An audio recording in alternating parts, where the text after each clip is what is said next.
আসসালামু আলাইকুম everyone, welcome back to my channel Ruby kitchen house. তো দেশ ও দেশের বাহির থেকে যারা দেখছেন তাদের সবাইকে অসংখ্য ধন্যবাদ এবং আমার ভিডিওটা ধৈর্য সহকারে দেখবেন, তাহলে কিন্তু রান্নাটা করতে পারবেন। তো আপনারা বলতে পারেন এটা আমি ঘি রান্না করেছি। তো চলুন আমি কি রান্না করেছি সেটা আজকে আপনাদের সাথে শেয়ার করব।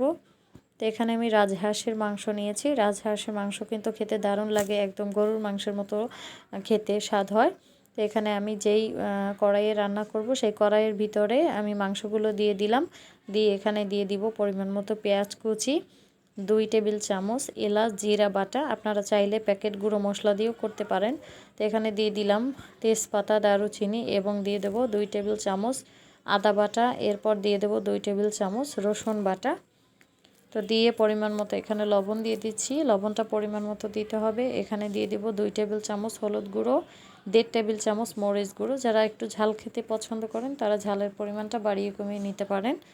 তো এরপর এটাকে হাতে মেখে নিচ্ছি ভালোভাবে। এটা চাইলে আপনারা 10 থেকে 20 মিনিটের মতো ম্যারিনেট করে এভাবে হাতে মেখে রেখেও দিতে পারেন। এতে করে খেতে কিন্তু মাংসটা দারুণ লাগে এবং খুবই টেস্টি হয়।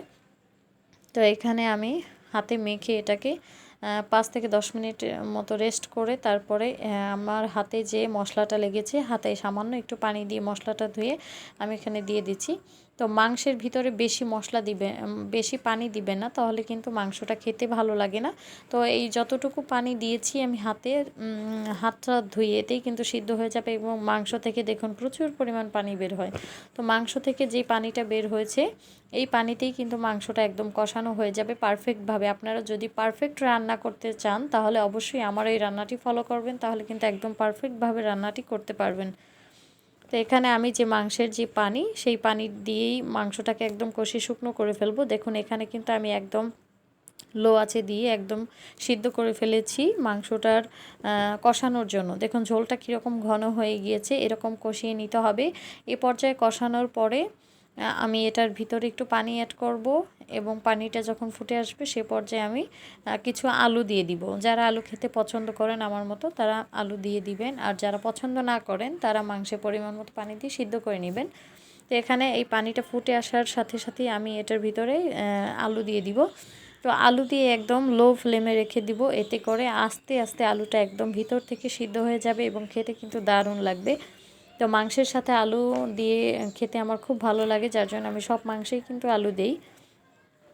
তো এখানে আলু দিয়ে এটাকে নেড়ে চেড়ে ভালোভাবে একদম মিডিয়াম টু লো আছে ঢেকে দিব, এতে করে একদম পারফেক্টভাবে সিদ্ধ হয়ে যাবে। এরপরে আমি সার্ভ করে ফেলবো। তো আমার এই রান্নাটি যদি কারো ভালো লেগে থাকে প্লিজ একটু শেয়ার দিয়ে দিবেন এবং আমার ইউটিউব চ্যানেলটি সাবস্ক্রাইব করে দিবেন